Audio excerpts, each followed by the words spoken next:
Hey everyone, welcome to Lowdown. Lowdown's your source for everything music, arts, and entertainment going on around Akron. This episode, we feature a hometown record label, a local indie band, and a unique clothing line. All that and more coming your way on this episode of Lowdown.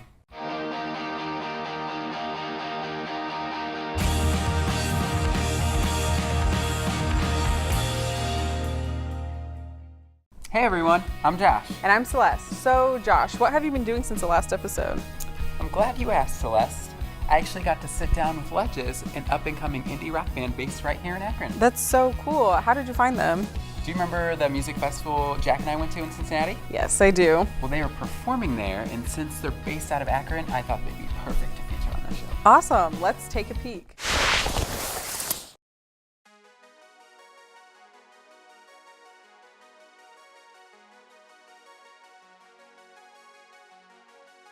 I'm Andy Hoffman. I'm in a band called Ledges, and we're from right here in Akron, Ohio.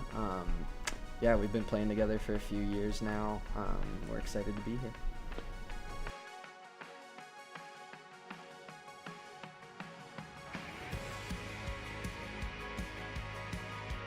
The name Ledges was kind of a random thing that we stumbled upon. We were changing the name of our band. I'm not going to say the old name because then people would try to look it up and I would like to avoid that. But no, we were kind of not arguing, but kind of at a standstill for a few months on like what we were going to rename and rebrand the band. And then one of the national parks in the area has a place called the Ledges that we just had all been to and enjoy a lot, and we were talking about it one day, and one of our friends who wasn't in the band was like, "Why don't you guys just call yourself Ledges?" And we were like, kind of like that. So it was just decided that night that that's what we were going to call ourselves.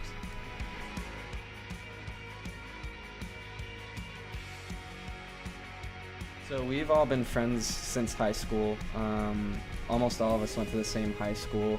And then our guitarist, Corey Huddleston, Matt, our bassist, met him in college at Malone, which is in Canton.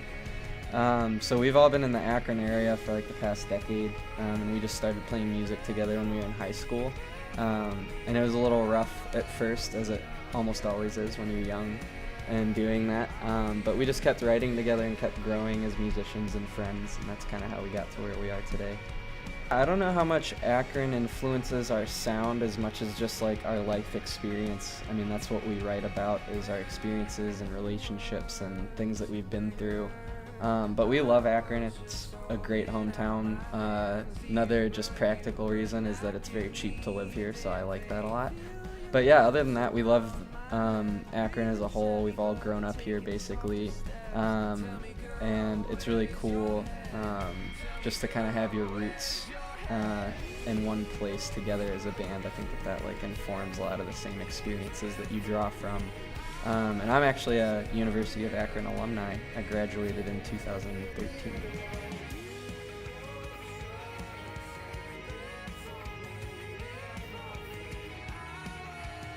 So we're an indie alternative band, and we have just recently released a record called Homecoming. It's our debut full-length record. So that released September 1st, and we've just been trying to play some shows in support of it. We did the Midpoint Music Festival, which is where we met Josh and Jack. And we actually have some shows coming up in the Midwest with our friends in a band called Citizens and Saints coming up in October. It's actually next week is when it starts. Main single from the album is called Teenage Daydream, and we wrote that song, we started to a long time ago. I think it was 3 or 4 years ago. And that main pumping synth line that's throughout the whole song, my brother Alex, who's our drummer, kind of came up with that instrumental lead that was plays throughout the whole song, and then he had these rough ideas of vocal melody lines, and the one for the chorus he had this falsetto kind of higher end vocal line in mind, so that's where that hook came from, was just this vocal idea that he had, and then I took it and changed it a little bit and wrote the lyrics for it. And then the second chorus I think is really cool. It's the whole song is kind of about these two people And the second chorus is like a call and response between two different voices. That's why you hear Matt and like a couple other group vocals underneath, like kind of singing all at the same time and around each other.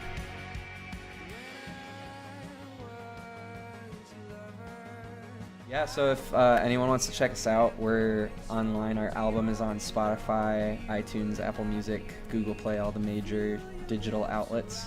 They can just search Ledges or the album Homecoming. Also, like if people want to keep in touch with us or see when we're playing live and kind of just keep an eye on what we're doing, we're on Instagram, Facebook, and Twitter, and we use it pretty regularly. It's just facebook.com/LedgesMusic. At Ledges Music on Instagram and Twitter. So that's a good way of keeping in touch. Well, Josh, there certainly is not a shortage of good bands here from Akron. And I'm glad we're able to provide a platform to highlight these talented individuals. There's a lot of other kinds of talent here too, though. That's right. And our very own Kurt Richardson gives us an inside look at the fashion industry with an Akron brand called Double Customs clothing line. Let's take a look.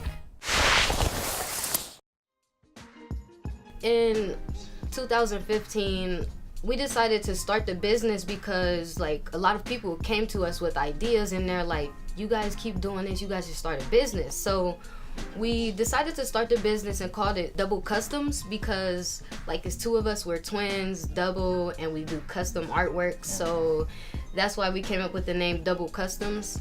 And we do basically painting, portraits, custom furniture pieces, custom birthday outfits, clothing, literally anything anyone comes up to us with, we can do. We actually both came up with the business a couple years ago in 2015.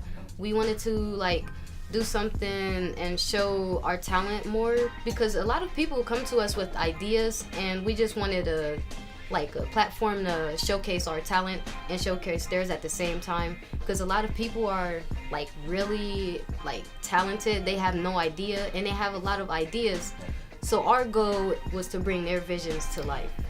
It's a really awesome experience to own your own business. Basically, I started when I was 21. I realized that I wanted to start then instead of waiting until like later on in life, just start using my talents while I can. And it's really hard. Like I was young when I started it, but I've really made a lot of mistakes and learned from them. So I think that's what that's where my success comes from, making mistakes and learning from them. I would say one of the hardest things about owning a business would be investing. You really have to invest a lot in your craft and just take a chance. Even though you won't get the return on investment, investing is a good thing. Most other businesses, they would have like a team and a plan, a timeline, but literally my process is I'll get an idea in my head and I'll maybe write it down or sketch it out, and then literally I will come up with the idea and I will do it myself. I won't even like take a chance on the time frame or the requirements, or if I think people will like it, will they not like it. I'll literally just come up with it and I'll just post it, and hopefully people like it. If they don't, then I don't know, I'm just using my talents. My favorite thing about what I do, I would say my creativity. I can literally do whatever I want to do and no one tells me what to do, and I don't have a timeline, I don't have deadlines, I don't have to do this, do that. No one has to tell me what to do. I can just do what I want to do. I try to watch a lot of YouTube videos and tutorials, which really help a lot with like the process, the setup. If I was to create a t-shirt, I have to set the timer on the hot press machine, so you have to make sure that that's perfect, because sometimes you will like wash the clothes and the logo will not stay. So it has really like, it has a criteria you have to follow in order to like do the clothes. Or for the heat press, some heat presses, they have different like rules and regulations, but like mine is perfectly set to where I need it to. Anytime I just want to use it, I'll just turn it on and let it heat up to the heat amount that I want it to. I would say this picture of Rihanna is my favorite. It shows my progress as a painter and as an artist. It's really detailed and really realistic. Most of my paintings were abstract, and this was like a step out of the box. I really love this one. It really shows my progress. That's why this one is my favorite.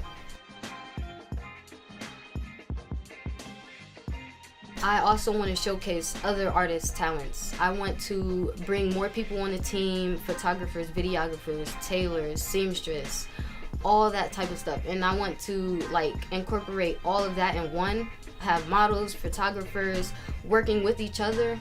And I basically want to have an office and a gallery and have all those artists come meet up, have meetings, and just feed off of each other's ideas, have products that we will release monthly, weekly, stuff like that. But I really see myself being an inspiration to others and just showcasing my talent and bringing more people on the team.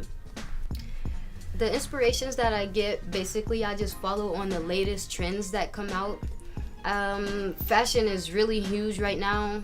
I try to keep up with that and stay up to date on the latest trends. I will like go on Instagram and I'll see someone post something, and then I'll get a vibe or an idea off of that, and that's what I feed off of.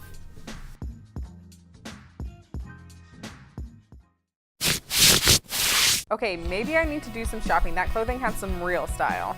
All right, Celeste, while you're updating your wardrobe, we're gonna take a quick commercial break. And we're back, everyone. I like the vest, Celeste. Glad you had time to update your look while we were on break. You know how I do. Okay, check your ego a little bit. In the meantime, let's hear from Jack with the rundown.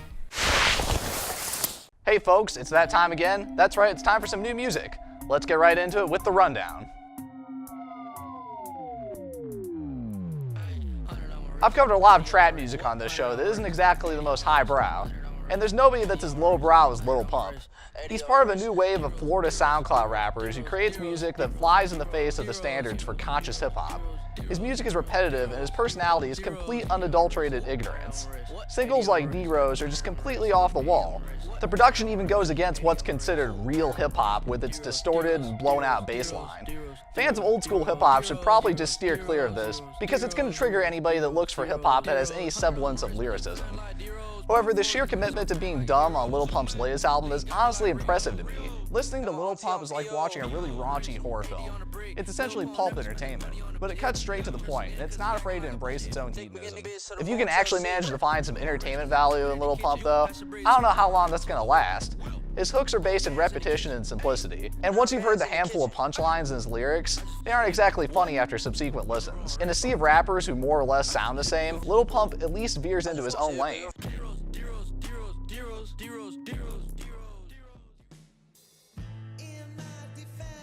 Across the pond in the United Kingdom, some big releases in rock music have been coming up.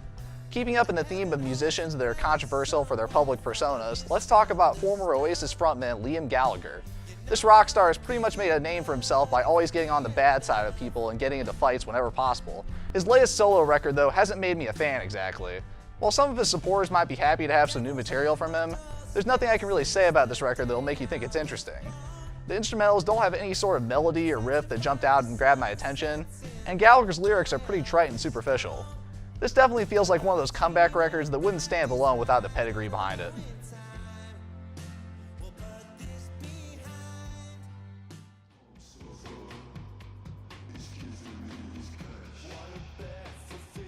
Next up in British news is indie artist King Krule.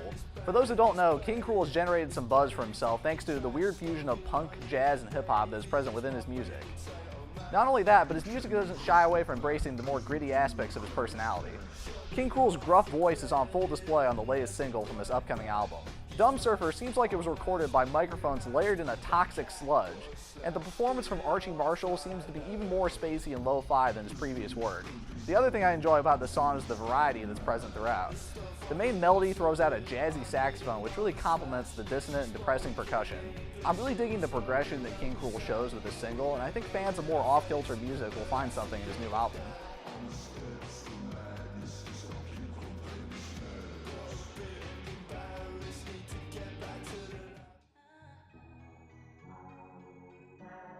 Lastly, I want to take us into the sensual world of alternative R&B. Although at this point I have to wonder if that term of alternative R&B isn't just the new standard for R&B. Artist Kalila certainly makes a case for dropping this term. She follows in the footsteps of contemporaries like FKA Twigs and Tinashe. Her music has that characteristic mystique and ethereal vibe that has become the staple for this genre. Khalila's new album seems to invoke the setting of a cold autumn night spent contemplating a difficult relationship. Songs like Enough, which is produced by the enigmatic electronic producer Arca, feature these syncopated drums and haunting synth melodies. This theme is present throughout the album's instrumentals, with some familiar trap flavor thrown in for good measure. Khalila also mixes the form with the more familiar in some of her vocals and subject matter. Most R&B music is about relationships, and the same can be said for this album, of course. It's the narrative flow of the songs and the specific subject matter that pertains to relationships that I found to be really engaging. From the very first song, Frontline, which discusses a breakup, and then other songs like Let Me Know, which discusses the chase, and finally Bigger Picture songs, which explore the more introspective themes of relationships, which round out the end of the track listing. Overall, I think this album is a great example of the potential R&B is exhibiting in 2017, and I think fans of the genre won't be disappointed by it.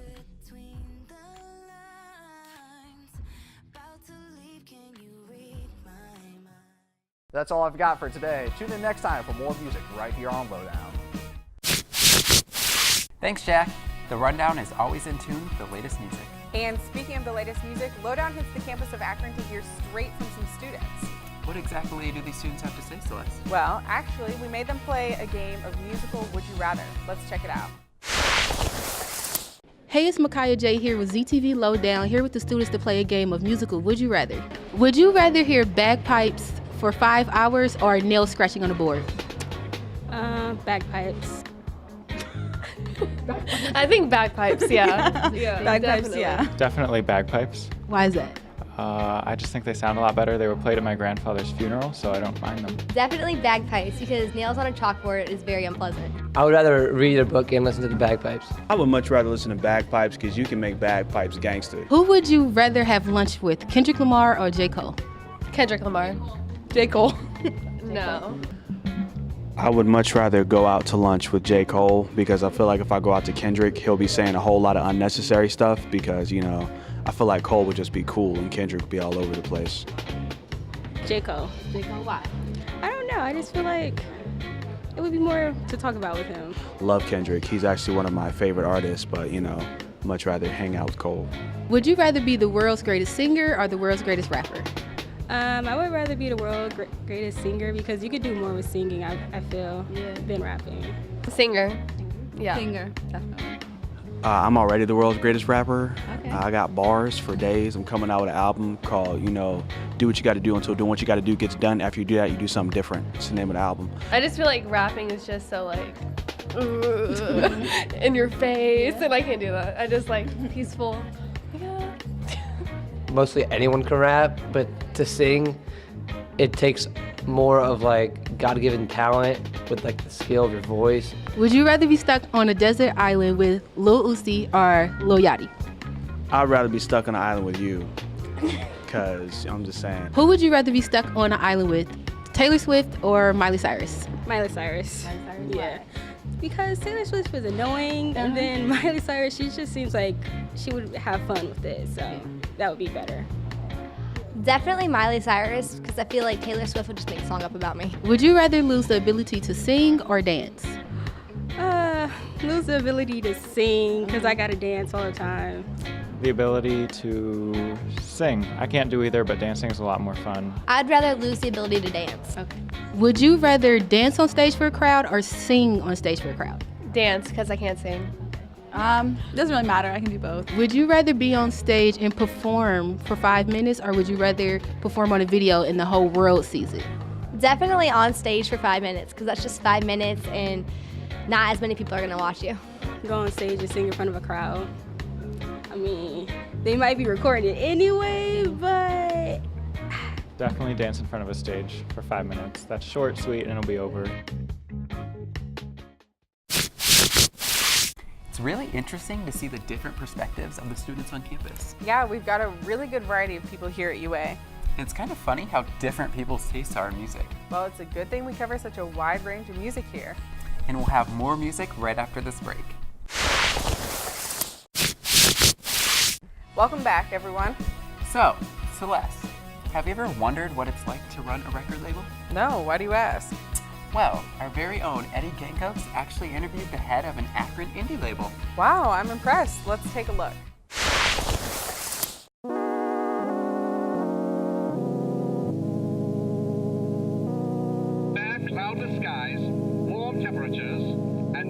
variable winds throughout the afternoon. In short, a beautiful day for the festivities, Columbia. And now, back to the music.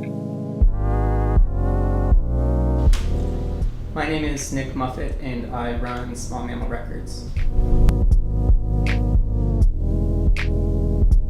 I knew I wanted to run, or at least work with a record label, probably as young as 15 or 16.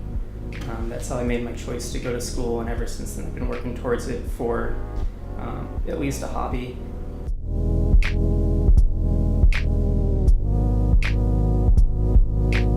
At first, when I knew I wanted to work with bands and record labels, it was because I was so into music when I was a teenager. But as I got older and I got more involved with the Akron DIY scene, it really became about giving back to the community that did so much for me, and putting the bands here in Akron on a platform, because we have such a strong scene but didn't have anything professional or established to rally around, so that's what I really wanted the label to be.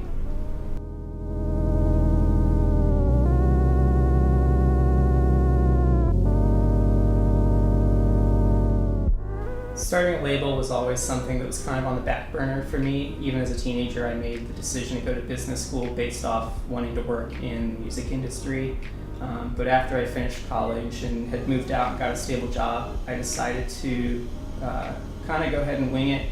Everything sort of lined up, and had some friends that were putting out some really strong stuff, and I thought, if I'm going to try it, might as well try it now.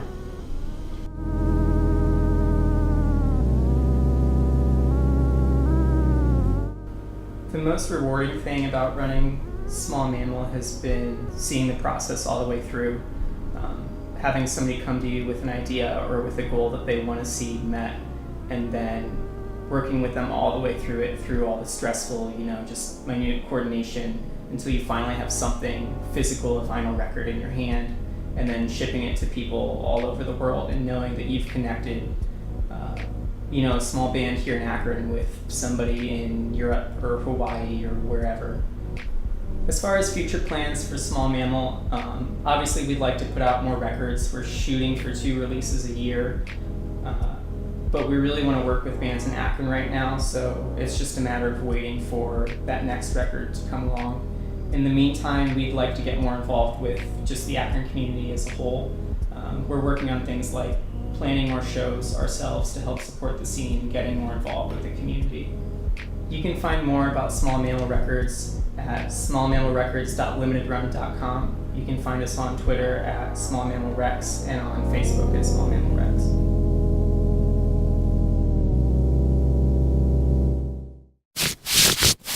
That was really cool.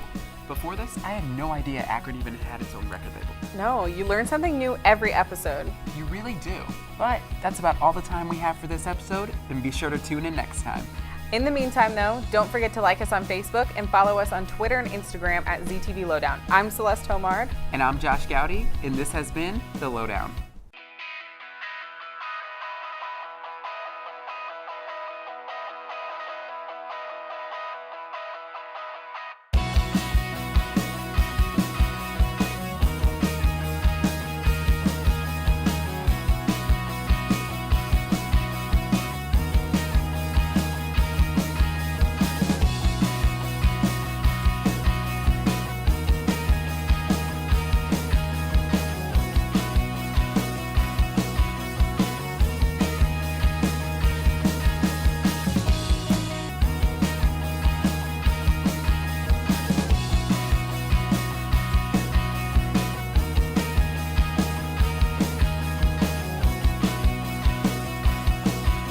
This program was produced by ZTV at the University of Akron. To find out how you can make Emmy-winning media, visit the UA School of Communication online. ZTV. Make media. Make a difference.